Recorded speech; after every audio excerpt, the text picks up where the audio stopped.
ನೀವು 2,000 ರೂಪಾಯಿ ನೋಟನ್ನ ಒಂದು ಬಂಡಲ್ ಈಗಲೂ ಇಟ್ಕೊಂಡಿರ್ಬೋದು. ಕೆಲವ್ರು ನೋಡಿ ಮನೆ ಖಾಲಿ ಮಾಡಿದ್ಮೇಲೆ ಸಿಕ್ಕಿರ್ತೈತೆ 500 ರೂಪಾಯಿ ನೋಟು, ಅದೆಲ್ಲ ನಿಂತೋಗಿದ್ಮೇಲೆ ಈಗ ರೀಸೆಂಟಾಗೂ ಸಿಕ್ಕಿರ್ತೈತೆ. ಎಲ್ಲೋ ಬಚ್ಚಿಟ್ಟಿರ್ತಾರೆ ಒಂದು 500, ಅದು ಅವಾಗಿನ ಪ್ರಿಂಟಿಂಗ್. ಸೊ ಅವಾಗ ಒಂದು 2,000 ರೂಪಾಯಿ ಪ್ರಿಂಟಿಂಗ್ ಒಂದು ವೇಳೆ ಈಗ ನೀವು ಒಂದು ಬಂಡಲ್ ಇಟ್ಕೊಂಡಿದ್ರು, ಅದು ಬಸ್ ಸ್ಟಾಪಲ್ಲೋ ಅಥವಾ ರೈಲ್ವೆ ಸ್ಟೇಷನಲ್ಲೋ ಅಥವಾ ಯಾವ ಮಾರ್ಟಲ್ಲೋ ಯಾವ ಅಂಗಡಿಯಲ್ಲೋ ಏನಾಗಲ್ಲ. ಆದರೆ 2,000 ನೋಟು ಯಾವಾಗ ಯೂಸ್ ಆಗ್ತಾಯಿತ್ತು? ಅವಾಗ ಯೂಸ್ ಆಗ್ತಾಯಿತ್ತು, ಇವಾಗ ಯೂಸ್ ಇಲ್ಲ. ನಿಮ್ಮ ಹತ್ರ ಇದ್ರೂ ಯೂಸ್ ಇಲ್ಲ. ಅದೇ ರೀತಿಯೇ ಹಳೆ ಕಾಲದ ಆರಾಧನೆ, ಹಳೆ ಕಾಲದ ಯಜ್ಞಗಳು ಅದೆಲ್ಲ ಈಗ ಯೂಸ್ ಇಲ್ಲ. ಈಗ ದೇವರು ಆರಾಧನೆ ಮಾಡುವಂಥ ಸ್ಟೈಲನ್ನು ಚೇಂಜ್ ಮಾಡಿದ್ದಾರೆ. If he is not in the theatre, if he is not in the bar and restaurant, then he is not omnipresent. ನಾವೇನು ಅಂದ್ಕೊಂಡಿದ್ದೀವಿ, ದೇವರೇ ನಾನು ಥಿಯೇಟ್ರಿಗೆ ಕೊಟ್ಟು ಬಂದುಬಿಡ್ತೀವಿ, ಒಂದು 3 ಅವರ್ ಆಚೆ ಕುಂತೀರಿ, ನಾನು ಹೋಗ್ಬಿಟ್ಟು ಪಿಕ್ಚರ್ ನೋಡ್ಕೊಂಡಿದ್ದ ತಕ್ಷಣ ಬರ್ತೀನಿ, ಆಮೇಲೆ ಒಟ್ಟಿಗೆ ಹೋಗ್ಬಿಡೋಣ. ಬಾರ್ಗೆ ಹೊಟ್ಟು ಬಂದುಬಿಡ್ತೀನಿ, ಸ್ವಲ್ಪ ಕುಡಿದ್ಬಿಟ್ಟು ಬಂದುಬಿಡ್ತೀನಿ, ಕುಡ್ದಾಗಿದ್ಮೇಲೆ ಆಮೇಲೆ ಸ್ವಲ್ಪ ಆಚೆ ಬರ್ತೀನಿ, ಆಮೇಲೆ ನಾವಿಬ್ಬರು ಕೈ ಇಟ್ಕೊಂಡು ಒಟ್ಟಿಗೆ ಹೋಗೋಣ ಅಂತ ನಮ್ಮ ಅನಿಸುವಿಕೆ. ಆದರೆ ಸತ್ಯವೇದ ಆಮ್ನಿ ಪ್ರೆಸೆಂಟ್ ಅಂದರೆ ಸರ್ವವ್ಯಾಪಿ ಅಂದರೆ ಏನು ಗೊತ್ತಾ? Is everywhere. ದೇವರು ಎಲ್ಲ ಕಡೆನೂ ಇರಲ್ಲ ಅಂದರೆ ಆತನಿಗೆ ಆಮ್ನಿ ಪ್ರೆಸೆಂಟ್ ಅಂತ ಹೇಳೋಕ್ಕಾಗೋದಿಲ್ಲ. So God is everywhere. ಕೆಲವರು ಏನು ಅನ್ಕೊತಾರೆ, ಪಾಸ್ಟರ್ ಚರ್ಚಿಗೆ ಬಂದರೆ ಚರ್ಚಲ್ಲೇ ತಾನೇ ದೇವ್ರು ಇರೋದು. ನಾನೇನು ಹೇಳ್ತೀನಿ, ಚರ್ಚಲ್ಲಿ ದೇವ್ರಿದ್ದರೆ ನೀನು ಕಾರಲ್ಲಿ ಹೋಗ್ಬೇಕಾರೆ, ಗಾಡಿಯಲ್ಲಿ ಹೋಗ್ಬೇಕಾರೆ ದೇವ್ರು ಎಲ್ಲಿ ಇರ್ತಾರೆ? ಆಮೇಲೆ ದೇವರ ಪರಿಶುದ್ಧವಾದ ನಾಮಕ್ಕೆ ಸ್ತೋತ್ರ ಉಂಟಾಗಲಿ. ಇಲ್ಲಿ ಬಂದಂಥ ಮತ್ತು ಆನ್ಲೈನಲ್ಲಿ ನನ್ನನ್ನು ನೋಡ್ತಾ ಇರುವಂಥ ಎಲ್ಲರನ್ನೂ ಯೇಸು ಕ್ರಿಸ್ತನ ನಾಮದಲ್ಲಿ ನಿಮ್ಮನ್ನು ಆಹ್ವಾನಿಸ್ತೇನೆ. ಆಮೆನ್. ಇವತ್ತು ಒಂದು ಟಾಪಿಕಲ್ಲಿ ಒಂದು ಸಂದೇಶನ ಕೊಡಬೇಕು ಅಂತ ಇದ್ದೀನಿ. ಯಾವ ಟಾಪಿಕ್ ಅಂದರೆ ಆತನ ನಾಮಗಳು, names, the names of the Lord. ದೇವರಿಗೆ ಅನೇಕ ಹೆಸರುಗಳು ಉಂಟು. ಸೊ ಅದರಲ್ಲಿ ಕೆಲವೊಂದು ನಾಮಗಳನ್ನು ಇವತ್ತು ನಾವು ನೋಡೋಣ. ದೇವರೇ ಇಂಟ್ರಡಕ್ಷನ್ ಮಾಡುವಂಥದ್ದನ್ನು ಒಂದು ನಾಮನ ನಾವು ನೋಡೋಣ. Okay, right. ಯೋಹಾನನ ಬರೆದ ಪುಸ್ತಕ 4ನೇ ಅಧ್ಯಾಯ 24ನೇ ವಾಕ್ಯ ಓದೋಣ. ಜಾನ್ 4:24. ದೇವರು ಆತ್ಮ ಸ್ವರೂಪನು, ಆತನನ್ನು ಆರಾಧಿಸುವವರು ಆತ್ಮೀಯ ರೀತಿಯಲ್ಲಿ ಸತ್ಯಕ್ಕೆ ತಕ್ಕ ಹಾಗೆ ಆರಾಧಿಸಬೇಕು ಅಂದನು. Nobody can see god. ಕೆಲವರು ಹೇಳ್ತಾರಲ್ಲ, ಪಾಸ್ಟರ್ ನಾನು ದೇವ್ರನ್ನ ನೋಡಿದೆ. ನೋಡಿ, ಅದೊಂದು ಪರ್ಸನಲ್ ರೆವಲೇಷನ್ಸ್ ಇರ್ಬೋದು, ಅವರವರ ಅನುಭವಗಳು. ಅದರ ಬಿಬ್ಲಿಕಲ್ ಆಗಿ ಏನೇನು ಇರುತ್ತೆ ಅಂದರೆ, god is spirit. Those who worship god should worship god in spirit. So ಇದು ಯಾವ ಸಂದರ್ಭದಲ್ಲಿ ಹೇಳಲ್ಪಟ್ಟಂಥ ಒಂದು ವಾಕ್ಯ ಅಂದರೆ, ಈ ಯೋಹಾನನ ಬರೆದ ಪುಸ್ತಕ 4ನೇ ಅಧ್ಯಾಯ. ಯೇಸು ಸ್ವಾಮಿ ಸಮಾರ್ಯ ಸ್ತ್ರೀಯನ್ನು ನೋಡೋದಕ್ಕೆ ಹೋಗುವಾಗ ಸಮಾರ್ಯ ಸ್ತ್ರೀಯೊಂದಿಗೆ ಮಾತನಾಡಿದಂಥ ಮಾತುಗಳೇ ಈ 4ನೇ ಅಧ್ಯಾಯ ಇದೆ. ಐಮೀನ್, ಈ ಸಮಾರ್ಯ ಸ್ತ್ರೀ ಯಾರು? ನೋಡಿ, ಯೇಸು ಸ್ವಾಮಿ ಬೇಕು ಅಂತಲೇ ಅವ್ರಿಗೋದ್ರು. ಏನಕ್ಕೆ ಹೋದರು? ಬೇಕು ಅಂತಲೇ ಈ ಸ್ತ್ರೀಯೊಂದಿಗೆ ಮಾತನಾಡೋದಕ್ಕೆ ಹೋದರು. ಅಲ್ಲಿ ಎಲ್ಲರೂ ಕೇಳ್ತಾರೆ, ಹೆಂಗೆ ನೀವು ಬಂದ್ರಿ? ಶಿಷ್ಯರೆಲ್ಲ ಆಶ್ಚರ್ಯಪಟ್ಟಂತೆ, ಯಾಕೆ ಇಲ್ಲಿ ಹೋದ್ರಿ ಅಂದರೆ, ಈ ಸಮಾರ್ಯ ಜನರ ಹತ್ರ ಯಾರೂ ಏನು ಮಾಡ್ತಾ ಇರಲಿಲ್ಲ, ಯಾವ ಫೆಲೋಶಿಪ್ ಐಕ್ಯನೇ ಇಟ್ಕೊಳ್ತಾ ಇರಲಿಲ್ಲ. ಏನಕ್ಕೆ ಅನ್ನೋದನ್ನೆಲ್ಲ ಅದೊಂದು ಹಿಸ್ಟ್ರಿ ಇದೆ. ನೋಡಿ, ಯಹೂದ್ಯರಿಗೂ ಸಮಾರ್ಯದವರಿಗೂ ಏನಿರಲಿಲ್ವಂತೆ, ಬಳಕೆ ಇರಲಿಲ್ಲ. ಸೊ ಈ ಯಹೂದ್ಯರು ಯಾರು, ಸಮಾರ್ಯರು ಯಾರು? ನಿಮಗೇನಾದರೂ ಗೊತ್ತಾ ಸಮಾರ್ಯರು ಯಾರು ಅಂತ? ಏನಾದರೂ ಐಡಿಯಾ ಇದೆಯಾ? ಸಾಲಮೋನಿನ ಆಳ್ವಿಕೆಗೆ ನಂತರ ಸಾಲಮೋನನ ಮಕ್ಕಳು ಎಲ್ಲ ಆಳ್ವಿಕೆ ಮಾಡ್ತಾಯಿದ್ರು. ಅವ್ರ ಮಕ್ಕಳು ಬಂದ ಮೇಲೆ ಎಲ್ಲ ರಾಜ್ಯಗಳು ಡಿವೈಡ್ ಆಗೋಯ್ತು. ಮಕ್ಕಳು ಏನು ಮಾಡಿದ್ರು ಗೊತ್ತಾ, ನಂದು ನಿಂದು ಅಂದ್ಬಿಟ್ಟು ಎಲ್ಲ ಅರ್ಧ ಮಾಡಿಬಿಟ್ರು. ಆಗ ಮಕ್ಕಳಲ್ಲಿ ಜಗಳ ಆಗಿ, ನಾನೇ ರಾಜ ಆಗಿರಬೇಕು, ನೀನೇ ರಾಜ ಆಗಿರು, ಇಲ್ಲ ಇದು ನನ್ನ ಜನ, ಇದು ನಿಮ್ಮ ಜನ ಅಂತ ಆಗಲೇ ಡಿವೈಡ್ ಆದಂಥ ಒಂದು ಜನನೇ ಈ ಸಮಾರ್ಯ ಊರವರು. ಐ ಮೀನ್ ಅಂದರೆ ಕ್ರಿಸ್ತಪೂರ್ವ 922 BC, ಕ್ರಿಸ್ತನು ಬರುವುದಕ್ಕಿಂತ ಮುಂಚೆ 922 ಇಯರ್ಸ್ ಬಿಫೋರ್ ಈ ರಾಜ್ಯ ಏನಾಗಿತ್ತು ಗೊತ್ತಾ, 2 ಭಾಗ ಆಗೋಯಿತು. ಅಲ್ಲಿ ಕ್ರಿಸ್ತಪೂರ್ವ 722ರಲ್ಲಿ ಈ ಸಮಾರ್ಯರು ಯಾವಾಗ ಸಪ್ರೇಟ್ ಆಗಿಬಿಟ್ರು, ಅಲ್ಲಿ ಅಸರಿಯರು ಅಂದರೆ ದೇವ್ರಿಗೆ ವಿರುದ್ಧವಾಗಿರುವಂಥ, ಸುನ್ನತಿ ಇಲ್ಲದೇ ಇರೋರು, ಅನ್ಯ ಜಾತಿಯವರು ಬಂದು ಈ ಸಮಾರ್ಯದ ಮೇಲೆ ಜನರ ಮೇಲೆ ಆಳುವಿಕೆ ಮಾಡಿ ಅವ್ರ ಹತ್ರ ಏನು ಮಾಡಿಬಿಟ್ರು, ಎಲ್ಲ ದೌರ್ಜನ್ಯ ಮಾಡಿ ಎಲ್ಲ ಎತ್ಕೊಂಡು ಅಲ್ಲೂ ಅವರೇ ಏನು ಮಾಡಿಬಿಟ್ರು, ಆ ಊರಲ್ಲಿರೋರನ್ನ ಆಳುವಿಕೆ ಮಾಡೋದಕ್ಕೆ ಸ್ಟಾರ್ಟ್ ಮಾಡಿಬಿಟ್ರು. ಆಗ ಆ ಊರಲ್ಲಿ ಈ ಅಸರಿಯರು, ಕನ್ನಡ ಇಂಗ್ಲೀಷಲ್ಲಿ ಹೇಳುತ್ತೆ ಅಸಿರಿಯನ್ಸ್ ಅಂತಲೂ ಹೇಳ್ಬೋದು. ಈ ಊರವ್ರು ಏನು ಮಾಡಿಬಿಟ್ರು ಅಂದರೆ, ಅಲ್ಲೇ ಇದ್ದಿದ್ದರಿಂದ ಈ ಅನ್ಯ ಜಾತಿ ಜನ ಏನು ಮಾಡಿಬಿಟ್ರು ಅಂದರೆ, ಅವ್ರಿಗೆ ಹೆಣ್ಣು ಕೊಡೋದು, ಹೆಣ್ಣು ತೊಗೊಳ್ಳೋದು, ಇಸ್ರಾಯೇಲರೊಂದಿಗೆ ಹೆಣ್ಣು ತೊಗೊಳ್ಳೋದು ಕೊಡೋದು ಮಾಡಿದ್ರಿಂದ ಅದರಲ್ಲಿ ಅರ್ಧ ಏನು ಮಾಡಿಬಿಡ್ತು, ಅವ್ರ ಜಾತಿನೂ ಸೇರಿಬಿಡ್ತು. ಸೊ ಇದು ಕಲಬೆರಕೆಯಾದಂಥ ಯಹೂದ್ಯರು, ಸಮಾರ್ಯರು, ಕೀಳ್ ಜಾತಿ ಅಂತಾರಲ್ಲ, ಆ ರೀತಿ ಆಗೋಯ್ತು. ಈ ಅಸಿರಿಯರೊಂದಿಗೆ ಸಂಬಂಧ ಇಟ್ಕೊಂಡಿದ್ದರಿಂದ ಏನಾಗೋಯ್ತು ಅಂದರೆ, ಇವರು ಅರ್ಧ ಅನ್ಯ ಜಾತಿ ಜನರೂ ಇದ್ದಾರೆ, ಅದರಲ್ಲಿ ಆಫ್ ಯಹೂದ್ಯರು. ಅಂದರೆ ಹುಡುಗಿ ಇಸ್ರಾಯೇಲ್ ಅವರು ಆಗಿದ್ದರೆ ಅಲ್ಲಿ ಅಸಿರಿಯರು ಹುಡುಗ ಇರೋರು. ಈಗ ಮಕ್ಕಳು ಹುಟ್ಟಿದ್ರೆ ಏನಾಗುತ್ತೆ, ಅರ್ಧ.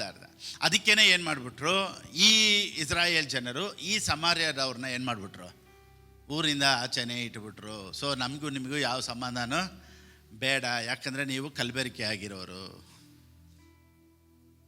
ಅದಕ್ಕೇ ಈ ಸಮಾರ್ಯ ಜನ ನೋಡಿದ್ರೆ ಯಾರು ಅಲ್ಲಿ ಹೋಗ್ತಾ ಇರಲಿಲ್ಲ, ಇನ್ನೊಂದು ಊರೊಳಕ್ಕೂ ಹೋಗ್ತಾ ಇರಲಿಲ್ಲ. ಆ ಊರಿಗೆ ಹೋಗ್ಬೇಕಂದ್ರೆ ಏನು ಮಾಡೋರು ಗೊತ್ತಾ, ಬೇರೆ ಕಡೆಯಿಂದ ಸುತ್ತಾಡ್ಕೊಂಡ್ಬಿಡೋರು. ಅದಕ್ಕೆ ಯೇಸು ಸ್ವಾಮಿ ಆ ಊರಿಗೆ ಹೋದಾಗ ಎಲ್ಲರೂ ನೋಡಿ ಆಶ್ಚರ್ಯಪಟ್ಟರು, ಯಾಕೆ ಯೇಸು ಸ್ವಾಮಿ ಇದ್ರೊಳಕ್ಕೆ ಹೋದರು, ಯಾಕೆ ಈ ಊರೊಳಕ್ಕೆ ಹೋದರು, ಯಾಕೆ ಆ ಹೆಂಗಸತ್ತ ಮಾತಾಡ್ತಾ ಇದ್ದಾರೆ. ಇಷ್ಟಕ್ಕೂ ಆ ಹೆಂಗಸಿನ ಜೀವಿತ ಹೆಂಗಿದೆ ಅಂದರೆ, ಅವಳ ಲೈಫೇ ಫುಲ್ಲು ಎಡವಟ್ ಆಗಿರುವಂಥ ಒಂದು ಲೈಫು ನೋಡಿ. ಅವಳಿಗೆಲ್ಲಾದರೂ ಒಂದು ಸಂತೋಷ ಸಿಗುತ್ತೆ ಅಂತ ಅವಳೇನು ಮಾಡಿದ್ಲು, ಒಂದು ಮದುವೆ ಮಾಡ್ಕೊಂಡ್ಲು. ನೋಡಿದ್ರೆ ಅದರಲ್ಲಿ ಸಂತೋಷ ಇರಲಿಲ್ಲ. ನೆಕ್ಸ್ಟ್ ನೋಡಿದ್ರೆ ಎರಡನೇದು ಮದುವೆ ಆದ್ಲು, ಅದರಲ್ಲೂ ಸಂತೋಷ ಇರಲಿಲ್ಲ. ಮೂರನೇದಾದ್ಲು, ಸಂತೋಷ ಇರಲಿಲ್ಲ. ನಾಲ್ಕನೇದಾದ್ಲು, ಸಂತೋಷ ಇರಲಿಲ್ಲ. ಐದನೇದಾಯಿತು, ಸಂತೋಷ ಇರಲಿಲ್ಲ. ಆರನೇದಕ್ಕೆ ಹುಷಾರಾದ್ಲು, ಸರಿ ಇವಾಗ ಮದುವೆ ಬೇಡ, ಸುಮ್ಮನೆ ಲಿವಿಂಗ್ ರಿಲೇಷನ್ಶಿಪ್ಪಲ್ಲಿ ಇರೋಣ ಅಂತ ಹೇಳಿ ಅವಳು ಅಲ್ಲಿದ್ದಾಗ, ಅದಕ್ಕೇ ಅವಳು ಊರು ಜನ ಅವಳು ನೋಡಿ ಎಲ್ಲರೂ ಗೇಲಿ ಪರ್ಯಾಸ ಮಾಡ್ತಾರೆ ಅಂತಲೇ ಮಧ್ಯಾಹ್ನದೊತ್ತು ಆ ಊರಿಗೆ ಹೋಗ್ತಾ ಇಲ್ಲಂತೆ ನೀರು ತೊಗೊಂಬರೋದಕ್ಕೆ. ಆ ಬಾವಿಗೆ ಹೋದವರೆಲ್ಲ ಬೆಳಿಗ್ಗೆ ಹೋಗೋರು ಅಥವಾ ಸಾಯಂಕಾಲ ಹೋಗೋರು, ಯಾರು ಮಧ್ಯಾಹ್ನದೊತ್ತು ಹೋಗಲ್ಲ. ಮಧ್ಯಾಹ್ನದೊತ್ತು ಊರಿಂದ ಯಾರೂ ಬರೋಲ್ಲ, ಬಿಸಿಲು ಆ ಥರ ಇರುತ್ತೆ. ಆದರೆ ಇವಳು ಏನಕ್ಕೆ ಮಧ್ಯಾಹ್ನದೊತ್ತು ಹೋಗ್ತಾ ಇದ್ದಾಳೆ ಅಂದರೆ, ನೋ ಬಡಿ ಶುಡ್ ಸಿ ಹರ್. ಯಾಕೆ ಗೊತ್ತಾ, ಏನೋ ಕಾರಣಾಂತರಗಳಿಂದ, ಏನೋ ಪರಿಸ್ಥಿತಿಗಳಿಂದ ಒಂದು ತಪ್ಪಾಯಿತು, ಎರಡು ತಪ್ಪಾಯಿತು, ಮೂರು ತಪ್ಪಾಯಿತು. ಆದರೆ ದೇವ್ರಿಗೆ ಕ್ಷಮಿಸ್ಬಿಟ್ರು ನೋಡಿ, ಲೋಕದ ಜನರು ಕ್ಷಮಿಸಲ್ಲ. ಸೊ ಇವಳು ಒಳ್ಳೆ ಹೆಸರು ಆ ಊರಲ್ಲಿ ಇರಲಿಲ್ಲ, ಒಳ್ಳೆ ಸ್ಟೇಟಸ್ ಇರಲಿಲ್ಲ, ಜನ ನೋಡಿ ಚೀತು ಅನ್ನೋ ಪರಿಸ್ಥಿತಿಯಲ್ಲಿ ಇದ್ದಿದ್ದರಿಂದ ಅವಳು ಮಧ್ಯಾಹ್ನ ಮಾತ್ರ ಹೋದ್ಲಿ. ಯಾಕಂದರೆ ಅಲ್ಲಿ ಯಾರೂ ಇರಲ್ಲ, ನಮ್ಮನ್ನು ಯಾರೂ ನೋಡಬಾರ್ದು ಅಂತ. ನಾವೊಂದು ಹೇಳ, ಯೇಸು ಸ್ವಾಮಿ ಅಲ್ಲಿದ್ದರು. ಏನು ಗೊತ್ತಾ, ಊರೇ ನಿನ್ನನ್ನು ಬೇಡ ಅಂದರು, ಯಾರೂ ನಿನ್ನನ್ನು ಬೇಡ ಅಂದರು, ಈ ಲೋಕ ಜನ ಎಲ್ಲ ನಿನ್ನ ಹಾಗೆ ಮಾಡಿದ್ರು, ಒಬ್ಬರು ನಿನಗಾಗಿ ವೆಯ್ಟ್ ಮಾಡ್ತಾ ಇದ್ದಾರೆ. That is called Jesus. Amen.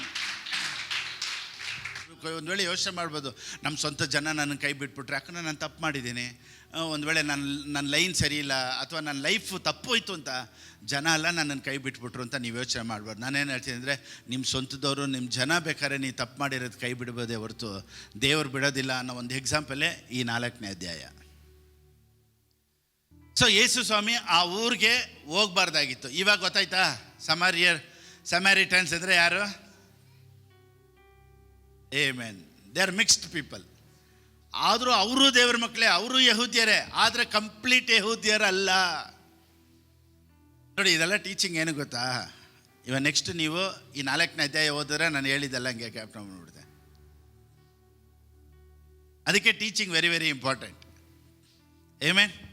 Right. ಈಗ ಅವಳು ಅಲ್ಲಿಂದ ಹೋದಾಗ ದೇವರು ಅವಳ ಹತ್ರ ಮಾತಾಡ್ತಾರೆ ಅಲ್ವಾ, ಓದೋಣ. ಸಮಾರ್ಯದವಳಾದ ನನ್ನನ್ನು ನೀರು ಬೇಡುವುದು ಹೇಗೆ ಎಂದು. ಹೇಗೆ ನೋಡಿ, ಕೇಳ್ತಾಳೆ ಅವಳು, ಇದು ಹೆಂಗೆ, ನೀವು ನಮ್ಮ ಹತ್ರ ಕೇಳಲ್ವಲ್ಲ, ನಮ್ಮ ಹತ್ರ ಒಂದು ಲೋಟ ನೀರು ಕುಡಿಯಲ್ವಲ್ಲ ನೀವು. ಯಹೂದ್ಯರಿಗೆ ಯಾರನ್ನ ನೋಡಿದ್ರೆ ಆಗಲ್ಲ, ಸಮಾರ್ಯರನ್ನ ನೋಡಿದ್ರೆ ಆಗಲ್ಲ. ಯಾಕೆ ಗೊತ್ತಾ, ಅನ್ಯ ಜಾತಿಯೊಂದಿಗೆ ಬೆರಕೆ ಮಾಡ್ಕೊಂಬಿಟ್ರಲ್ವಾ, ಅದಕ್ಕೆ ಬರೋದಿಲ್ಲ. ಅದಕ್ಕೆ ಇವಳೇ ಕೇಳ್ತಾಳೆ, ಹೆಂಗೆ ನೀವು ನಮ್ಮ ಹತ್ರ ಸಂಬಂಧ ಇಟ್ಕೊಂಡ್ರ, ಹೆಂಗೆ ನೀವು ನೀರು ಕೇಳ್ತಾ ಇದ್ದೀರಾ? ಅದಕ್ಕೆ ಯೇಸು ಆಕೆಗೆ, ಈ ನೀರನ್ನು ಕುಡಿಯುವವರೆಲ್ಲರಿಗೆ ತಿರುಗಿ ನೀರಡಿಕೆಯಾಗುವುದು. ನಾನು ಕೊಡುವ ನೀರನ್ನು ಕುಡಿದವನಿಗೆ ಎಂದಿಗೂ ನೀರಡಿಕೆ ಆಗುವುದಿಲ್ಲ. ಇದೆಲ್ಲ ಯಾಕೆ ಓದಿಸ್ತಾ ಇದ್ದೇನೆ ನೋಡಿ, ಇಲ್ಲಿ ಡಾಕ್ಟ್ರಿನ್ ದೇವ್ರು ಚೇಂಜ್ ಮಾಡ್ತಾ ಇದ್ದಾರೆ. ಈಗ ಹಳೆ ಸಂಪ್ರದಾಯದಿಂದ ದೇವರು ಹೊಸ ಸಂಪ್ರದಾಯಕ್ಕೆ ಅಂದರೆ ಹೊಸ ಕಸ್ಟಮ್ಗೆ ದೇವರು ತಿರುಗಿಸ್ತಾ ಇದ್ದಾರೆ. ಈಗ ದೇವರೇ ತಾನಾಗಿ ಹೇಳಿದಂಥ ಮಾತಿದು. ಅಂದರೆ ಹಳೆ ಒಡಂಬಡಿಕೆಯಿಂದ ದೇವರು ಹೊಸ ಒಡಂಬಡಿಕೆಗೆ ಕನ್ವರ್ಟ್ ಮಾಡೋದು ಈ ಸ್ತ್ರೀಯೊಂದಿಗೆ ಮಾತಾಡ್ತಾ ಇರೋದು. ಅದು ನೆಕ್ಸ್ಟ್, ತಂದೆಯನ್ನು ಆರಾಧಿಸುವ ಕಾಲ ಬರುತ್ತದೆ, ಅದು ಈಗಲೇ ಬಂದಿದೆ. ಅದು ಈಗಲೇ ಬಂದಿದೆ. ನೋಡಿ, ಇವಾಗ ದೇವ್ರು ಏನು ಹೇಳ್ತಾರೆ ಅಂದರೆ, ಈಗ ನೀನು ಬಲಿ ಕೊಡೋದು, ಆರಾಧನೆ ಮಾಡೋದು ಅದೆಲ್ಲ ಎಂಡಿಗೆ ಬಂದ್ಬಿಡುತ್ತೆ. ಹಾಗಲ್ಲ, ಯೆರೂಸಲೇಮಿನಲ್ಲಿ ಬಲಿ ಕೊಡೋದಕ್ಕೆ, ಒಬ್ಬ ಮನುಷ್ಯ ಪರಿಶುದ್ಧ ಆಗೋದಕ್ಕೆ ಬಂದು ಬಲಿ ಕೊಡಬೇಕಂದ್ರೆ ಆ ಪಸ್ಕ ಹಬ್ಬದ ದಿನ ಎಷ್ಟು ಕುರಿಗಳನ್ನು ಕತ್ತರಿಸ್ತಾ ಇದ್ರು ಗೊತ್ತಾ? ಹೆಚ್ಚು ಕಡಿಮೆ 2 ಲಕ್ಷ ಕುರಿಗಳನ್ನು ಕತ್ತರಿಸ್ತಾ ಇದ್ದಂತೆ. 2 lakhs ಗೋಟ್ಸ್. ಆ 2 ಲಕ್ಷ ಕುರಿಗಳನ್ನ ಕತ್ತರಿಸಿದಾಗ ಊರೇ ರಕ್ತವಾಗಿ ಓಡಾಡ್ತಾ ಇದ್ದಂತೆ. ಒಂದೊಂದು ಮನೆಗೂ ಒಂದೊಂದು ಮನೆ ಹೆಸರಲ್ಲಿ ಒಂದೊಂದು ಕುರಿಗಳನ್ನು ಕೊಡಬೇಕು. ಪಸ್ಕ ಹಬ್ಬದ ದಿನದಲ್ಲಿ ಎಲ್ಲರೂ ಬಂದು ಒಂದೊಂದು ಕುರಿಗಳನ್ನು ಕೊಡೋರಂತೆ. ಸೊ ಹೆಚ್ಚು ಕಡಿಮೆ 2 ಲಕ್ಷ ಕುರಿಗಳನ್ನು ಆ ಪಸ್ಕ ಹಬ್ಬದಲ್ಲಿ ಕತ್ತರಿಸ್ತಾ ಇದ್ದಂತೆ. ಊರೇ ರಕ್ತಾನೆ. ಅದಕ್ಕೆ ಯೇಸು ಸ್ವಾಮಿ ಹೇಳಿದ್ರು, ಆ ಕಾಲಗಳು ಮುಗಿದೋಯ್ತು. ಇನ್ನು ಮೇಲೆ 2 ಲಕ್ಷ ಕುರಿಗಳೆಲ್ಲ ಇನ್ಮೇಲೆ ಏನು ಮಾಡೋಕ್ಕಿಲ್ಲ, ಕಟ್ ಮಾಡೋಂಗಿಲ್ಲ. ಅದಕ್ಕೆ ಯೋಹಾನನು ಯೇಸು ಸ್ವಾಮಿನ ನೋಡಿದಾಗ ಏನು ಹೇಳ್ತಾನೆ ಗೊತ್ತಾ? ಯೋಹಾನನು ಬರೆದ ಪುಸ್ತಕ 1ನೇ ಅಧ್ಯಾಯ 29ನೇ ವಾಕ್ಯ. ಮರುದಿನ ಯೋಹಾನನು ತನ್ನ ಕಡೆಗೆ ಬರುವ ಯೇಸುವನ್ನು ನೋಡಿ, ಅಗೋ ಯಜ್ಞಕ್ಕೆ ದೇವರು ನೇಮಿಸಿದ ಕುರಿ, ಇದು ಯಜ್ಞಕ್ಕೆ ನೇಮಿಸಿದ ಕುರಿ, ಲೋಕದ ಪಾಪವನ್ನು ನಿವಾರಣೆ ಮಾಡುವವನು. ಲೋಕದ ಪಾಪವನ್ನೇ ನಿವಾರಣೆ ಮಾಡೋ ಒಂದೇ ಕುರಿ. 2 ಲಕ್ಷ ಕುರಿಗೆ ಈಕ್ವಲ್ ಆಗಿ ಒಂದೇ ಒಂದು ಕುರಿ ಬರ್ತೈತೆ. ಆ ಕುರಿ ಇಡೀ ಲೋಕದ ಪಾಪಗಳನ್ನೇ ಹೊತ್ತುಕೊಳ್ಳುವಂಥ ಒಂದು ಕುರಿ ಬರ್ತೈತೆ. ಆತನ ಹೆಸರೇ ಯೇಸು. ಇಬ್ರಿಯರಿಗೆ ಬರೆದ ಪುಸ್ತಕ 9ನೇ ಅಧ್ಯಾಯ 14ನೇ ವಾಕ್ಯ. ಹೀಬ್ರೂಸ್ 9:14. ನಿರ್ದೋಷಿಯನ್ನಾಗಿ ದೇವರಿಗೆ ಸಮರ್ಪಿಸಿಕೊಂಡ ಕ್ರಿಸ್ತನ ರಕ್ತವು ಎಷ್ಟೋ ಹೆಚ್ಚಾಗಿ ನಮ್ಮನ್ನು ನಿರ್ಜೀವ ಕರ್ಮಗಳಿಂದ ಬಿಡಿಸಿ ನಾವು ಜೀವವುಳ್ಳ ದೇವರನ್ನು ಆರಾಧಿಸುವವರಾಗುವಂತೆ ನಮ್ಮ ಮನಸ್ಸನ್ನು ಶುದ್ಧೀಕರಿಸಿದವನಲ್ಲವೇ. Cleanse your conscience. ಮನಸ್ಸಾಕ್ಷಿನ ಶುದ್ಧ ಮಾಡಿಬಿಡುತ್ತಂತೆ. ಇಲ್ಲಿ ಹಳೆ ಒಡಂಬಡಿಕೆಯಲ್ಲಿ ವರ್ಷಕ್ಕೊಂದ್ಸತಿ ಒಬ್ಬ ಮನುಷ್ಯ ಪರಿಶುದ್ಧ ಆಗೋದಕ್ಕೆ ಒಂದೊಂದು ಕುರಿನ ತಗೊಂಬಂದು ಏನು ಮಾಡಬೇಕಾಯ್ತು?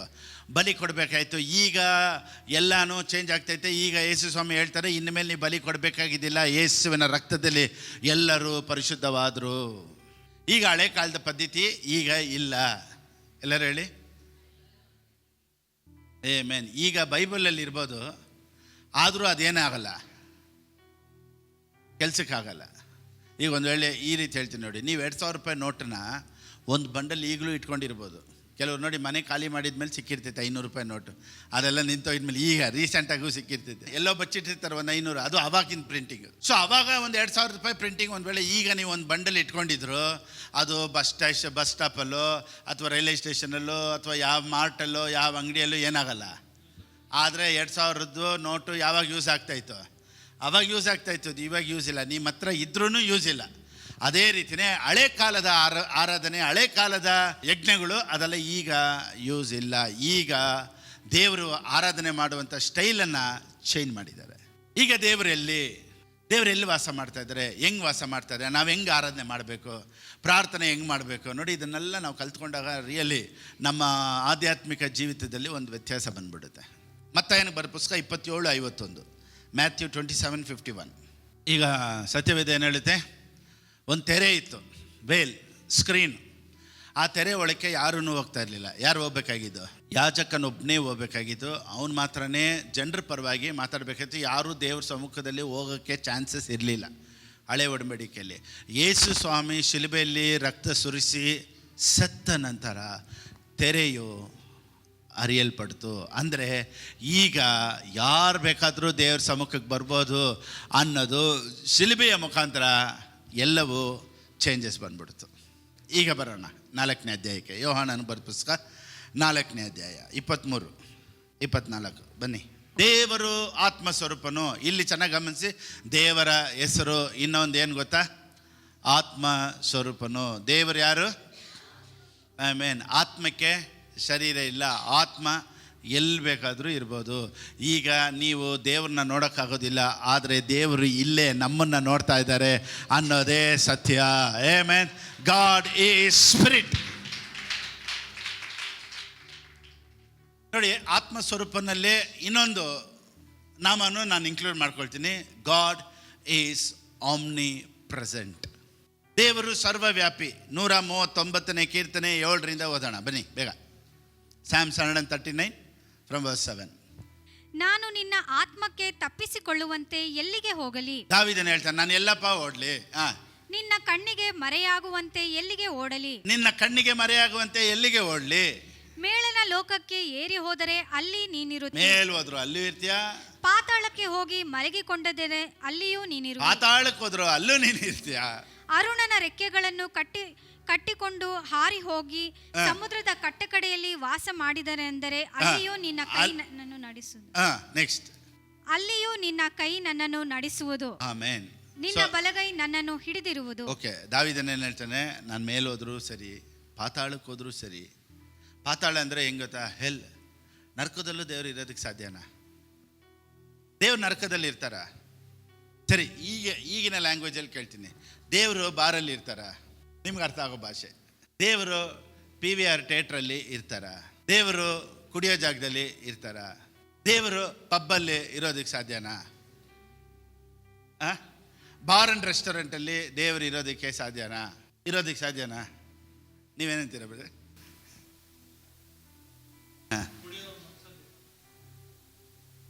ಅವಾಗೆಲ್ಲ ಆಚೆ ಬಂದ್ಬಿಡ್ತಾರ? ಇಲ್ಲ, ಇವಾಗ ಕುಡಿಯೋರು ಹೋಗ್ತಾರಪ್ಪ. ಇವಾಗ ಹಿಂಗೆ ಹೇಳ್ತೀನಿ, ಈಗ ರಕ್ಷಣೆ ಹೊಂದಿರೋರು ಕುಡಿಯೋಕೆ ಹೋಗ್ತಾರೆ, ಇರಲ್ಲ. ಹಂಗಾರೆ ನಾನು ನಿನ್ನನ್ನು ಬಿಟ್ಟು ಅಗಲೋದು ಇಲ್ಲ, ನಾನು ನಿನ್ನನ್ನು ಕೈ ಬಿಡೋದು ಇಲ್ಲ ಅಂದಿದ್ದು ವಾಕ್ಯ ಇಲ್ಲ. ನಾನು ಹೇಳೋದು, ಕುಡಿಬೇಕಾದ್ರೆ ದೇವರೇ ಎಲ್ಲಿ ಇರ್ತಾರ ಇಲ್ವಾ ಅಲ್ಲಿ. ಕುಡಿಯೋರು ಮನಸ್ಸಲ್ಲಿ ಇರಲ್ಲ ಅಂತ ಮಾತ್ರ ಹೇಳ್ತೀರ. ಕುಡಿಯೋರು ಮನಸ್ಸಲ್ಲಿ ಇರಲ್ಲ ಅಂತ ಹೆಂಗೆ ಹೇಳೋಕ್ಕಾಗುತ್ತೆ? ಸರಿ ಓಕೆ, ಸುಳ್ಳು ಹೇಳಿದ್ರೆ ಇರ್ತಾರ?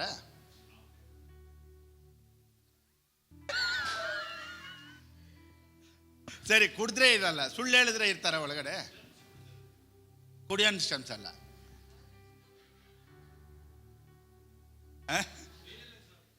ರಿಯಲೈಸ್ ಆಗ್ಬೇಕು. ಹಂಗಾರೆ ಸುಳ್ಳು ಹೇಳೋರು ರಿಯಲೈಸ್ ಆಗಿ ಹೇಳ್ತಾ ಇರ್ಬೋದು.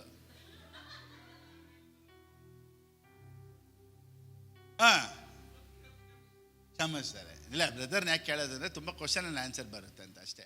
ಅವ್ರನ್ನ ಏನೋ ಕೇಳಬೇಕು ಅಂದರೆ ನಾವು ಮಾತಾಡೋದ್ರಲ್ಲಿ ಬೇರೆಯವ್ರಿಗೂ ಯೂಸ್ಫುಲ್ ಆಗುತ್ತೆ ಅಂತ ಅಷ್ಟೇ ಅಲ್ವಾ? ಹೇಳಿ ಬ್ರದರ್.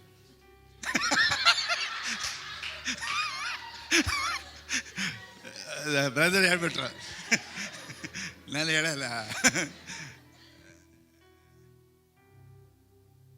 ಸೊ ಸುಳ್ಳು ಹೇಳಿದ್ರೆ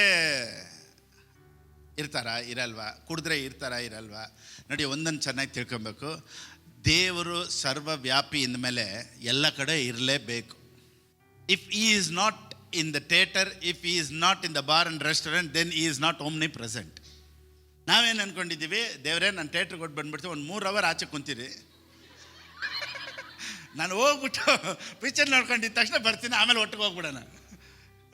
ಬಾರ್ಗೆ ಹೊಟ್ಟು ಬಂದುಬಿಡ್ತೀನಿ, ಸ್ವಲ್ಪ ಕುಡಿದ್ಬಿಟ್ಟು ಬಂದುಬಿಡ್ತೀನಿ, ಕುಡ್ದಾಗಿದ್ಮೇಲೆ ಆಮೇಲೆ ಸ್ವಲ್ಪ ಆಚೆ ಬರ್ತೀನಿ, ಆಮೇಲೆ ನಾವಿಬ್ಬರು ಕೈ ಇಟ್ಕೊಂಡು ಒಟ್ಟಿಗೆ ಹೋಗೋಣ ಅಂತ ನಮ್ಮ ಅನಿಸುವಿಕೆ.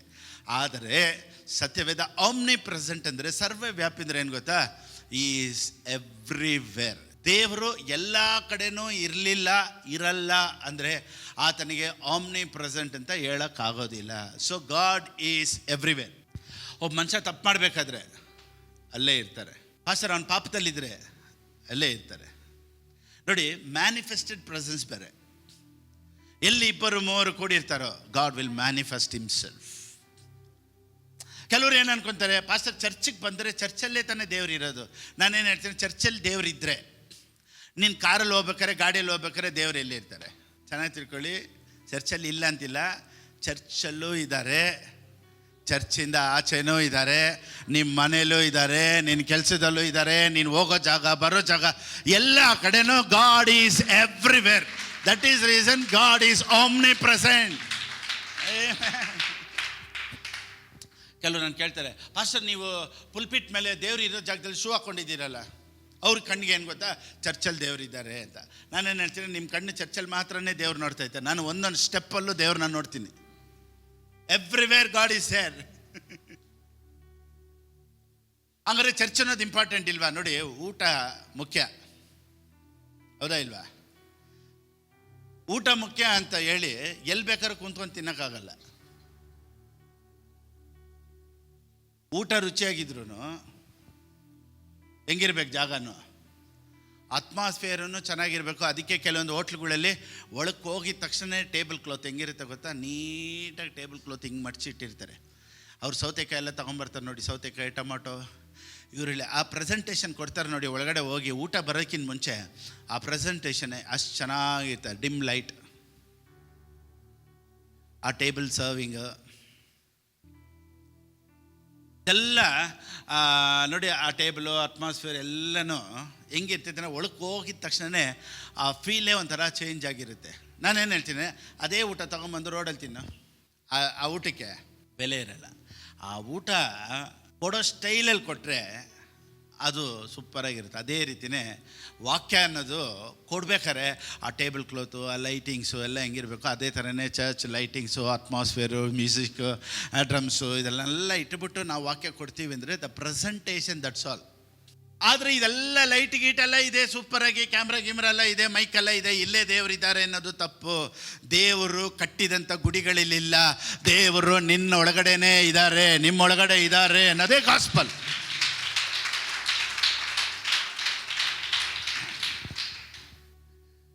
ನಮಗೇನು ಗೊತ್ತಾ, ಚರ್ಚಿಗೆ ಬಂದಿದ್ದ ತಕ್ಷಣ ಒಂದು ಭಯಭಕ್ತಿ. ಅಪ್ಪ ಚರ್ಚಲ್ಲಿ ನೋಡಿ ಶೂ ಹಾಕ್ಬಾರ್ದು, ಚರ್ಚಲ್ಲಿ ಕೆಟ್ಟ ಮಾತಾಡ್ಬಾರ್ದು, ಚರ್ಚಲ್ಲಿ ಡೀಸೆಂಟಾಗಿ ಕುಂತ್ಕೋ, ಚರ್ಚಲ್ಲಿ ಕುಂತ್ಕೋ, ಆಚೆ ಹೋದರೆ ಏನು ಬೇಕಾದ್ರೂ ಮಾಡ್ಕೊ.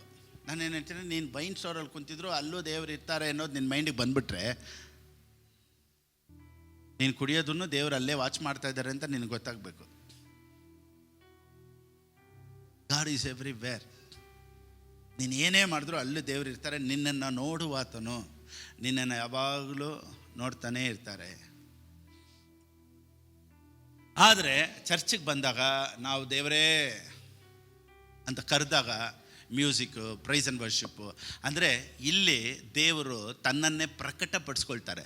ಹಿ ವಿಲ್ ಮ್ಯಾನಿಫೆಸ್ಟ್ ಹಿಮ್ಸೆಲ್ಫ್ ಹಿಯರ್. ಅದಕ್ಕೆ ಕೆಲವು ಅಪ್ಪ ಹಾಗೆ ಆರಾಧನೆಯಲ್ಲಿ ಹಂಗೆ ತಣ್ಣಗಿತ್ತು, ಇದೇ ಯಾಕೆ ಬಸ್ಸಲ್ಲಿ ಆಗಲ್ಲ, ಯಾಕೆ ನಡ್ಕೊಂಡು ಹೋಗ್ಬೇಕಾದ್ರೆ ಆಗಲ್ಲ?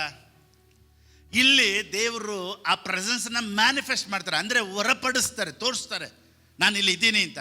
ಇದನ್ನು ಎಲ್ಲ ಕಡೆಗಳಲ್ಲೂ ತೋರ್ಸೋಕ್ಕಾಗೋದಿಲ್ಲ.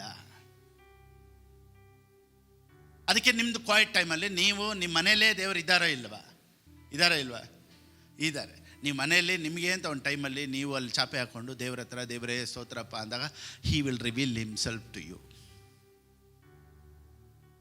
ದೋ God is everywhere, when you call his name, ದೇವರ ನಾಮನ ಕರಿಬೇಕಾದ್ರೆ, ಪ್ರಾರ್ಥನೆ ಮಾಡಬೇಕಾದ್ರೆ, ಆರಾಧನೆ ಮಾಡಬೇಕಾದ್ರೆ ದೇವರು ಕರೆಯುವಂಥ ಜನರಿಗೆ ಪ್ರಕಟ ಮಾಡ್ಕೊಳ್ತಾರೆ. ನಾನು ಅಲ್ಲಿ ಇದ್ದೀನಿ ಅನ್ನೋದನ್ನು ದೇವರು ರಿವೀಲ್ ಮಾಡ್ತಾರೆ ನಮಗೆ. ಸೊ ದೇವರು ಇಲ್ಲದೇ ಇರುವಂಥ ಜಾಗ ಒಂದೂ ಇಲ್ಲ ರೀ, ಎಲ್ಲ ಕಡೆನೂ ದೇವರು ಇದ್ದಾರೆ. ಅದಕ್ಕೇ ಹೇಳೋದು ಗಾಡ್ ಈಸ್ ಆಮ್ನಿ ಪ್ರೆಸೆಂಟ್. 1 ತಿಮೋತಿಯನ್ನು ಬರೆದ ಪುಸ್ತಕ 1ನೇ ಅಧ್ಯಾಯ 17ನೇ ವಾಕ್ಯ. 1 ತಿಮೋತಿ 1:17 ಇಂಗ್ಲೀಷಲ್ಲಿ ಹೇಳುತ್ತೆ, ಇನ್ವಿಸಿಬಲ್, ಗಾಡ್ ಈಸ್ ಇನ್ವಿಸಿಬಲ್. ದೇವ್ರನ್ನ ನೀವು ನೋಡೋಕ್ಕಾಗೋದಿಲ್ಲ, you can feel the love of God. ನೋಡಿ, ಈಗ ದೇವ್ರ ಪ್ರೀತಿ, ಇವಾಗ ಈ ರೀತಿ ಹೇಳ್ತೀನಿ, ನಿಮ್ಮ ತಾಯಿ ಪ್ರೀತಿನ ಯಾವತ್ತಾದ್ರೂ ನೋಡಿದ್ದೀರಾ? ಇಲ್ಲ ಅನುಭವಿಸಿದ್ದೀರಾ? ಪ್ರೀತಿನ ನೋಡೋಕ್ಕಾಗಲ್ಲ, ಅನುಭವಿಸೋಕ್ಕೆ ಮಾತ್ರನೇ ಸಾಧ್ಯ. God is love. ದೇವ್ರ ಪ್ರೀತಿ ಸ್ವರೂಪನಂದರೆ ನೀವು ಅದನ್ನು ನೋಡೋಕ್ಕಾಗಲ್ಲ, ಯು ಕ್ಯಾನ್ ಎಂಜಾಯ್ ಇಟ್. ದೇವರು ಅದೃಶ್ಯನು ಅಂದರೆ ಏನು ಗೊತ್ತಾ, ಕಣ್ಣಿಗೆ ಬಂದು ಹಂಗೆ ಪಕ್ಕದಲ್ಲಿ ಹಂಗೆ ನಿಂತ್ಕೊಳ್ಳೋ ಥರ ಇಲ್ಲ, ಎಲ್ಲ ಕಡೆ ಇರ್ತಾರೆ, ನೀನು ನೋಡೋಕ್ಕಾಗಲ್ಲ. ಅದಕ್ಕೆ ನಾವು ಬಂದ್ಬಿಟ್ಟು ನಮ್ಮ ಫೀಲಿಂಗ್ಸಲ್ಲಿ ಮೂವ್ ಆಗಬಾರ್ದು. ಹೆಂಗತ್ತಾ, ಇವತ್ತೊಂಥರ ನನಗೆ ಫೀಲಿಂಗೇ ಇಲ್ಲ, ಪ್ರೇಯರ್ ಮಾಡೋಕ್ಕೆ ಫೀಲಿಂಗೇ ಆಗ್ತಾಯಿಲ್ಲ, ಇಮೋಷನ್ಸಲ್ಲಿ ಹೋಗ್ಬಾರ್ದು. ಇವತ್ತೊಂಥರ ಚೆನ್ನಾಗೇ ಇರಲಿಲ್ಲ. ಕೆಲವ್ರು ಹೇಳ್ತಾರೆ ನೋಡಿ, ಇವತ್ತು ವರ್ಷಿಪ್ ಏನೋ ಅಷ್ಟು ಚೆನ್ನಾಗಿರಲಿಲ್ಲ, ನೀನು ಚೆನ್ನಾಗಿರಲಿಲ್ಲ, ಅದಕ್ಕೆ ಅದು ಚೆನ್ನಾಗಿರಲಿಲ್ಲ. ಇವತ್ತೊಂಥರ ಇತ್ತು, ಅದು ಒಂಥರ ಇರಲಿಲ್ಲ, ನೀನು ಬರ್ತಾನೆ ಒಂಥರ ಬಂದೆ, ಅದಕ್ಕೆ ವರ್ಷಿಪ್ಪೇ ಒಂಥರ ಇರೋದು. ಯಾರು ಹೆಂಗಾದರೂ ಆಡಲಿ, ನಾನು ಪ್ರೆಸೆನ್ಸಲ್ಲಿದ್ದರೆ ನನಗೆ ಯಾರು ಹೆಂಗಾಡಿದ್ರು ನನಗೆ ಚೆನ್ನಾಗೇ ಇರುತ್ತೆ. ಸೊ ಕೆಲವ್ರಿಗೆ ಆಡೋರಿಗೆ ತೃಪ್ತಿ ಇರೋದಿಲ್ಲ, ಏನಪ್ಪ ಇದು ಒಂಥರ ಚೆನ್ನಾಗೇ ಇಲ್ವಲ್ಲ, ಅಂದರೆ ಅವ್ರ ಪ್ರಿಪ್ರೇಷನಲ್ಲಿ ಬಂದಿಲ್ಲ, ಅವ್ರ ಮೈಂಡ್ ಸೆಟ್ಟಲ್ಲಿ ಅವ್ರು ಪ್ರಿಪೇರ್ ಆಗಿಲ್ಲ, ದಟ್ಸ್ ಆಲ್. ನಾನೇನು ಹೇಳ್ತೀನಿ ಅಂದರೆ, ಜನ ಏನು ಮಾಡ್ತಾರೆ, ಹೆಂಗೆ ಕೈ ತಡ್ತಾರೆ, ಯಾರು ನಮ್ಮ ಜೊತೆ ಆಡ್ತಾರ ಇಲ್ವಾ ಗೊತ್ತಿಲ್ಲ. ನಾವು ಫೈರಲ್ಲಿ ಬಂದರೆ ಎಲ್ಲ ಫೈರಲ್ಲೇ ಇರುತ್ತೆ. ಆಮೇಲೆ ಇವಾಗ ನಾವು ಪ್ರೀಚ್ ಮಾಡ್ತಾ ಇರ್ತೀನಪ್ಪ, ಕೆಲವ್ರು ಕೈ ತಟ್ಟಲ್ಲ, ಕೆಲವ್ರು ಮಲಗ್ತಾ ಇರ್ತಾರೆ. ಹಂಗಾದ್ರೆ ಏನಪ್ಪ ಇದು ಪ್ರೆಸೆನ್ಸೇ ಇಲ್ಲ, ಎಲ್ಲರೂ ಹಿಂಗೆ ಅಂತವ್ರೆ ಅಂತ ಹೇಳೋಕ್ಕಾಗುತ್ತಾ? ನಾನು ಹೆಂಗೆ ಬರ್ತೀನೋ ಹಂಗೆ ಜನ ಇರೋದು. ಆಮೇಲೆ ಸೊ ಎಲ್ಲರನ್ನೂ ಅಲರ್ಟಾಗಿ ಇಟ್ಕೊಬೇಕು ಅಂದರೆ ಅದು ಅವ್ರ ಕೈಯಲ್ಲಿಲ್ಲ, ಅದು ನನ್ನ ಕೈಯಲ್ಲೇ ಇರೋದು. ಇದೆಲ್ಲ ಡಾಕ್ಟ್ರಿನು, ಪ್ರೀಚಿಂಗ್ ಎಲ್ಲ ಸ್ವಲ್ಪ ಡೀಪಾಗಿ ಹೋಗುತ್ತೆ, ಆದರೆ ನಿರಂತರ ಬಿಡುಗಡೆ ಇದೆಲ್ಲ. ಆಮೇಲೆ ನೀವು ಪಾಸ್ಟರ್ ಇವತ್ತು ಏನೋ ಒಂಥರ ನನಗೆ ಫೀಲೇ ಆಗಿಲ್ಲ ಅನ್ನೋದೇ ಬಿಟ್ಟುಬಿಡ್ತೀರ. ಯಾವಾಗ ಪ್ರೇಯರ್ ಮಾಡಿದ್ರೂ ಫೈರ್ ಆಗಿರ್ತೀರ. ಎಲ್ಲಾದರೂ ಪ್ರೇಯರ್ ಮಾಡಿ ದೇವ್ರ ಜೊತೆಲೇ ಇದ್ದಾರೆ ಅನ್ನೋ ಭರವಸೆ ತಂದುಬಿಡುತ್ತೆ ಇಂಥ ಟೀಚಿಂಗ್ಗಳು. ಇವತ್ತು ಅನೇಕರ ಪ್ರಾರ್ಥನೆ ಹೆಂಗೆ ಗೊತ್ತಾ? ದೇವರೇ ನಾನು ನಿನ್ನ ನೋಡಬೇಕಪ್ಪ, ನಾನು ನಿನ್ನ ನೋಡಬೇಕಪ್ಪ.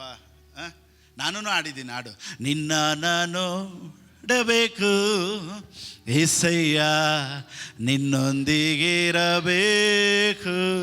ನಿನ್ನ ಜೊತೆ ಬಾಳಬೇಕು ಏಸಯ್ಯ, ನಿನ್ನೊಂದಿಗೆ ನಡೆಯಬೇಕು. ಆಮೇನ್. ಇದೆಲ್ಲ ಹೆಂಗೆ ಗೊತ್ತಾ? ನಿನ್ನೊಂದಿಗಿರಬೇಕು, ನೀನು ನೋಡಬೇಕು. It's word. ಇದನ್ನು ವರ್ಡ್ ಆಗಿ ಕನ್ವರ್ಟ್ ಮಾಡ್ಕೊಬೋದು. Walking with word, amen, staying with word. So word ಇದ್ದರೆ ದೇವರೇ ಇದ್ದಂಗೆ. ನಿನ್ನ ನಾನು ನೋಡಬೇಕಂದ್ರೆ ವಾಕ್ಯ. ಅಷ್ಟೇ. ಮತ್ತು ಮೋಶೆಗೆ ದೇವರು ನಾನು ಹಿಂದೆಗಡೆ ನೋಡು ಅಂತ ಹೇಳಿದ್ರಲ್ಲ, ಅದೇ ಹೇಳಿದ್ದು.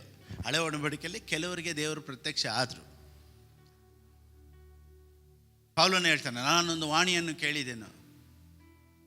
ಆಮೇಲೆ ಹಂಗೆ ಕಣ್ಣು ಆ ಲೈಟನ್ನು ನೋಡಿದ ತಕ್ಷಣವೇ ತಪ್ಪಂತ ಅವನಿಗೆ ಕಣ್ಣೇ ಕಾಣಿಸಿದಂತೆ. 3 ದಿವಸ ಆದರೂ ಏನಾಗಿಲ್ಲ, ಕಣ್ಣು ಕಾಣಲಿಲ್ಲ. ನಾನೇನು ಹೇಳ್ತೀನಿ ಅಂದರೆ,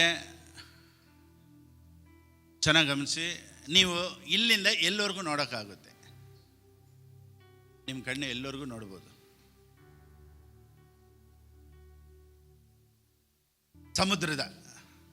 ಸಮುದ್ರದ ಎಂಡವರೆಗೂ ನೋಡ್ತೀರಾ?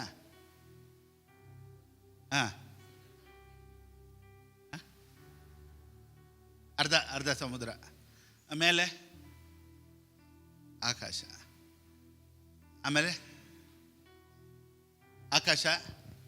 ಆಮೇಲೆ ನಕ್ಷತ್ರ, ಚಂದ್ರ, ಸೂರ್ಯನ.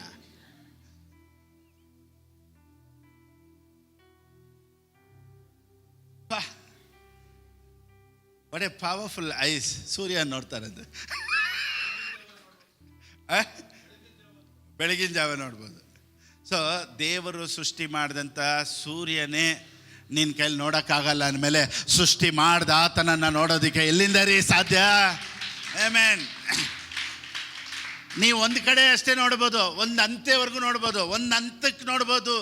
ಆಕಾಶ ಭೂಮಿನ ಸೃಷ್ಟಿ ಮಾಡಿದಂಥ ಸರ್ವಶಕ್ತನಾದ ದೇವರು ಭಾಳ ಭಾಳ ದೊಡ್ಡವರು, ಆತನ ನೋಡೋದಕ್ಕೆ ಆಗೋದಿಲ್ಲ. ಬಟ್ ಅಷ್ಟು ದೊಡ್ಡ ದೇವರು ನಿನ್ನ ಸ್ಪಿರಿಟ್ ಒಳಗಡೆ ಬಂದ್ಬಿಟ್ರು. ಅಷ್ಟು ದೊಡ್ಡ ದೇವರು ನಿನ್ನೊಳಕ್ಕೆ ಬಂದ್ಬಿಟ್ರು. ನಾನು ನಿನ್ನ ಜೊತೆನೇ ಇರ್ತೀನಿ ಅಂತ ಬಂದ್ಬಿಟ್ರು. Amen. If you want to see God, you have to see in the spirit world. ಇನ್ನೊಂದು ವರ್ಡ್ ಓದ್ಬಿಡೋಣ. 1 ತಿಮೋಥೆಯನಿಗೆ ಬರೆದ ಪುಸ್ತಕ 6ನೇ ಅಧ್ಯಾಯ 16ನೇ ವಾಕ್ಯ. 1 Timothy chapter 6 verse 16. ತಾನೊಬ್ಬನೇ ಅಮರತ್ವ ಉಳ್ಳವನು, ಅಗಮ್ಯವಾದ ಬೆಳಕಿನಲ್ಲಿ ವಾಸ ಮಾಡುವವನು ಆಗಿದ್ದಾನೆ. ಮನುಷ್ಯರಲ್ಲಿ ಯಾರೂ ಆತನನ್ನು ಕಾಣಲಿಲ್ಲ, ಯಾರೂ ಕಾಣಲಾರರು. ಆತನಿಗೆ ಮಾನವು ನಿತ್ಯಾಧಿಪತ್ಯವೂ ಇರಲಿ. ಆಮೇನ್. ತಾನೊಬ್ಬನೇ ಅಮರತ್ವವುಳ್ಳವನು, ಅಗಮ್ಯವಾದ ಬೆಳಕಿನಲ್ಲಿ ವಾಸ ಮಾಡುವವನು ಆಗಿದ್ದಾನೆ. ಮನುಷ್ಯರಲ್ಲಿ ಯಾರೂ ಆತನನ್ನು ಕಾಣಲಿಲ್ಲ, ಯಾರೂ ಕಾಣಲಾರರು. ಆತನಿಗೆ ಮಾನವು ನಿತ್ಯಾಧಿಪತಿಯೂ ಇರಲಿ. ಆಮೇನ್.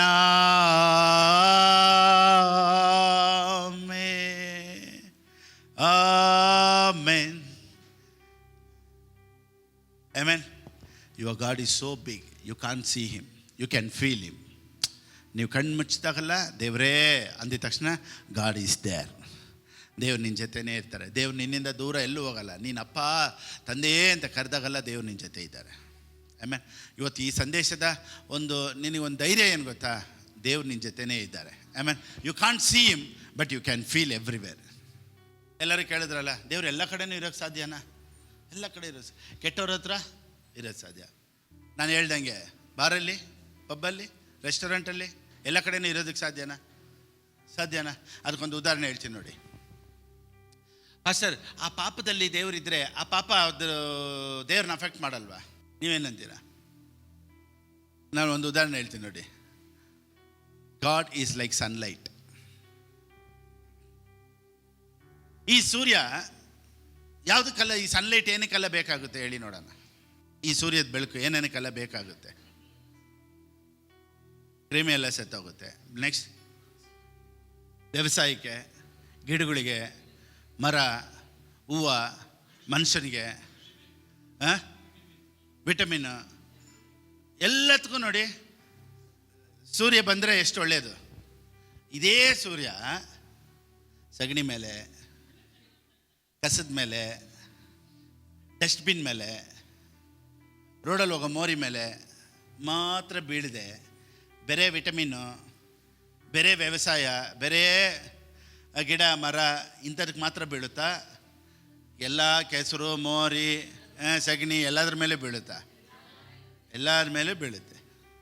ಅದೇ ರೀತಿಯೇ ಗಾಡ್ ಈಸ್ ಓಮ್ನಿ ಪ್ರೆಸೆಂಟ್. ಅಂದರೆ ಅವ್ರು ಒಳ್ಳೆಯವರಾಗಿರಲಿ, ಕೆಟ್ಟವರಾಗಿರಲಿ, ಅಲ್ಲಿ ಬಾರ್ ಆಗಿರಲಿ, ರೆಸ್ಟೋರೆಂಟ್ ಆಗಿರಲಿ, ಪಬ್ ಆಗಿರಲಿ, ಥಿಯೇಟ್ರ್ ಆಗಿರಲಿ, God is everywhere like sunlight.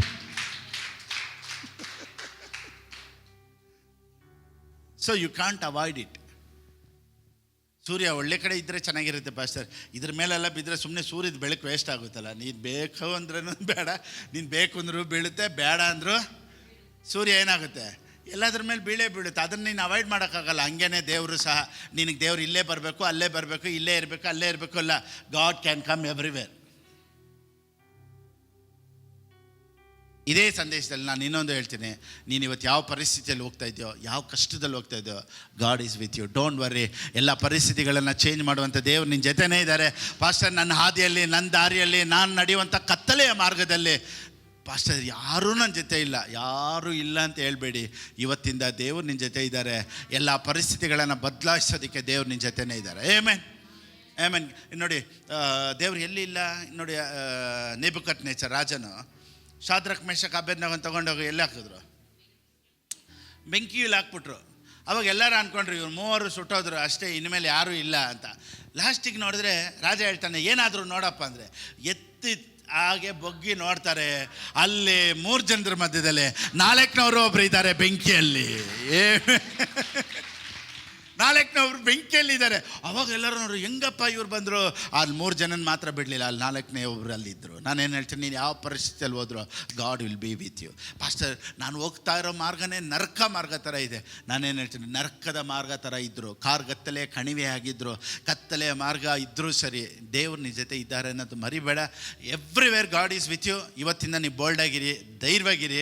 ಎಂಥ ಪರಿಸ್ಥಿತಿಗಳನ್ನು ಜಯಿಸೋದಕ್ಕೆ ದೇವರೇ ಅಪ್ಪ ಅಂತ. ನೀನು ಯಾವ ಸ್ಥಳದಲ್ಲಿ, ಇವತ್ತೊಂದು ವೇಳೆ ನೀವು ಹಾಸ್ಪಿಟ್ಲಲ್ಲಿ ಇರ್ಬೋದು, ಒಂದು ವೇಳೆ ಈ ಸಂದೇಶ ಜೈಲಲ್ಲಿ ನೀವು ಕೇಳ್ತಾ ಇರ್ಬೋದು, ಒಂದು ವೇಳೆ ನೀವು ಪಾಪದ ಮಾರ್ಗದಲ್ಲಿದ್ದು, ಪಾಸ್ಟರ್ ನಾನು ಹೊರಗಡೆ ಬರೋಕ್ಕಾಗದೇ ಇರುವಂಥ ಒಂದು ಬಂಧನದಲ್ಲಿದ್ದೀನಿ ಅಂತ ನೀವು ಹೇಳ್ಬೋದು.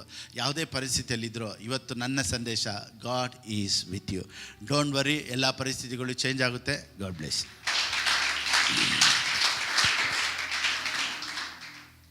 ರೈಟ್.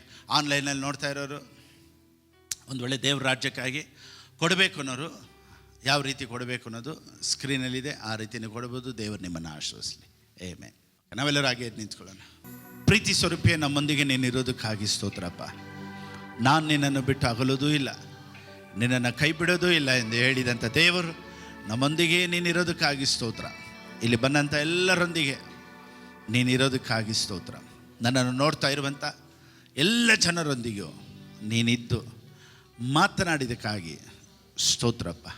ಎಲ್ಲ ಘನತೆ ಮಹಿಮೆ ನಿನಗೆ ಸಲ್ಲಿಸಿ ಯೇಸು ಕ್ರಿಸ್ತನ ನಾಮದಲ್ಲಿ ಪ್ರಾರ್ಥಿಸ್ತೇನೆ ತಂದೆ. ನನ್ನ ಮನವೇ ಅವನನ್ನು ಕೊಂಡಾಡು, ನನ್ನ ಸರ್ವೇಂದ್ರಗಳೇ ಆತನ ಪವಿತ್ರ ನಾಮವನ್ನು ಕೀರ್ತಿಸಲಿ. ನನ್ನ ಮನವೇ ಅವನನ್ನು ಕೊಂಡಾಡು, ಆತನು ಮಾಡಿದಂಥ ಉಪಕಾರಗಳಲ್ಲಿ ಒಂದನ್ನಾದರೂ ಮರೆಯಬೇಡ.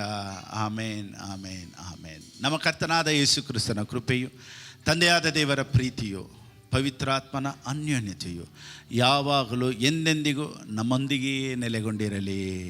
Amen, amen, amen. God bless you all. Praise god.